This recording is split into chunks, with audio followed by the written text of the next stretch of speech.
इसी क्रम में श्री सुखदेव जी ने राजा परीक्षित को नरक का वर्णन करके सुनाया। 21 प्रकार के नरक और उन नरक में कौन कौन सा पाप करने पर व्यक्ति को कौन कौन से नरक में जाना पड़ता, ये सब वर्णन करके सुनाया।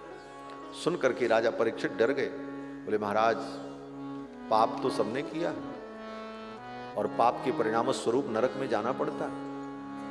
कोई व्यक्ति अपने छाती पे हाथ रख करके ये नहीं कह सकता कि मैंने पाप नहीं किया।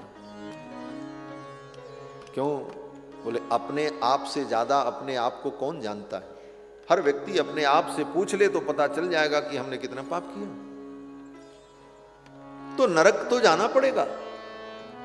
राजा परीक्षित कहते हैं फिर इस नरक की यातनाओं से बचने का उपाय क्या है? तो सुखदेव जी कहते हैं राजन, पाप हो गया, जीव ने पाप किया, ये बहुत बड़ी बात नहीं है।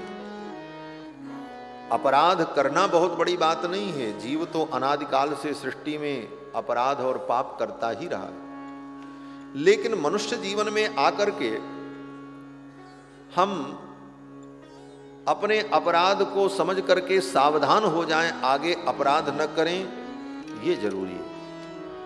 अपराध करना अपराध नहीं है, लेकिन अपराध करने के बाद भी अपराध को न मानना अपराध है। अपराध हो गया तो हो गया, लेकिन अब स्वीकार कर लो मुझसे गलती हो गई और भगवान के चरणों में शरणागत हो जाओ तो भगवान बड़े कृपालु हैं। भगवान कहते हैं मैं सब कुछ क्षमा कर दूंगा। अहम त्वा सर्व पापेभ्यो मोक्षयिष्यामि मा शुचः, मैं तुमको सब पापों से मुक्त कर दूं। और ऐसी शरणागति करके भगवान की भक्ति में लग जाओ तो एक जन्म में की गई भक्ति जन्म जन्मांतर के सारे पापों को नष्ट कर देती है। केचित केवलया भक्त्या वासुदेव परायणाः अघम धुन्नन्ति कार्ष्णेन निहारम्यो भास्कर।